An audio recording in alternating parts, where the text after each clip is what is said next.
Hello everyone, welcome back to another video. This time I didn't take almost 2 months to make a video, which I'm pretty proud of, not gonna lie.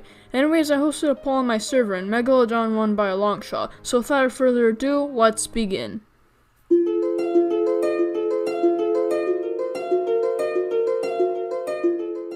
Immediately we start with Cube. There isn't anything really wrong with this part, so let's move on to the ship part.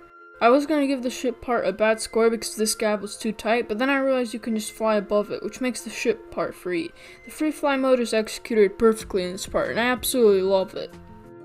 The UFO is pretty good, not much to say. In the cube part, there's the security camera gimmick, and I absolutely love it, except this pink orb. It deserves to slowly rot to death, just like my old videos.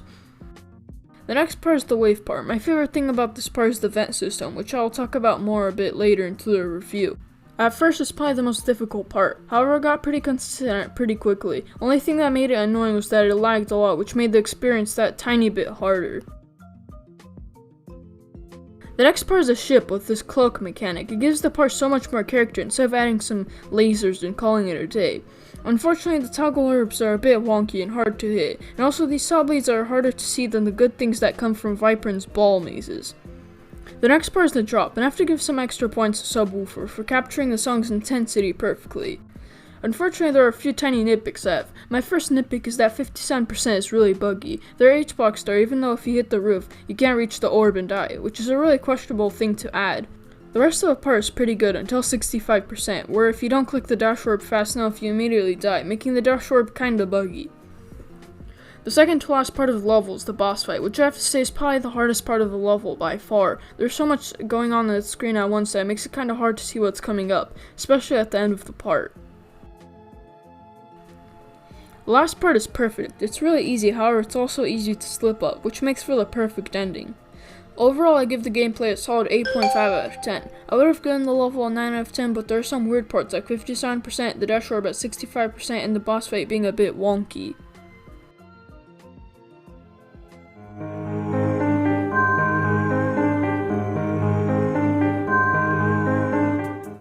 Straight away, we get an amazing transition that leads into the first cube. Even though the block design is really empty, it somehow works. Even though I want to talk about all the good stuff in this level, I don't want this video to be longer than my upload schedule. Moving on.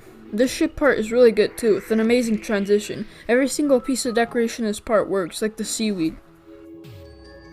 The next part is pretty similar. I don't want to talk about it much, but I really like these rusty metal blocks.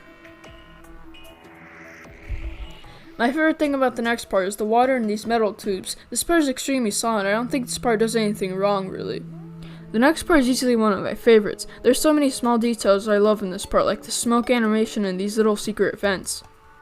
About the vents, I absolutely love them. Each fake vent leads into a secret room in the level, which I'm pretty sure is a Henry Stickmin reference. The block design here is great too, along with the background. Definitely a 9.5 out of 10 part. And the next part is insanely good as well, back to back. There's perfect 3D art in this part, and lasers are really cool too, even though they're pretty simple. Another 9.5 out of 10 part. We get to see a really good intermission before we get to the drop. The drop has it all: excellent decoration, lots of animations, lots of small details, and just great theming. I can sit here all day talk about how great this drop is, but again, I don't want this video to be longer than the weight of a new clocks video. My favorite thing about this part is definitely these explosion animations and the cubes at the bottom of the screen. The amount of effort in those animations is insane, solid 9.5 out of 10, and the transition out of the part is insanely good as well. This level is literally the definition of eye candy. The next part is the boss fight, which includes another Henry Stickmin reference. Again, another great part. Everything about this part fits perfectly, and the background is really good too. I'm literally searching for bad stuff about this level, and I'm finding barely anything. Little things I like about this part are the flower bed things and the water waves. 9.5 out of 10. The last part, although not the best part in the level, is still really good. I love the sudden and choppy animations. It's weird, but it somehow fits. I'm guessing it's another Henry Stickmin reference. And the transition to the end screen is smooth, and that's about it. Overall, Megalodon is a solid level, which is why I'm giving it a 9 out of 10. Anyways, thanks for watching.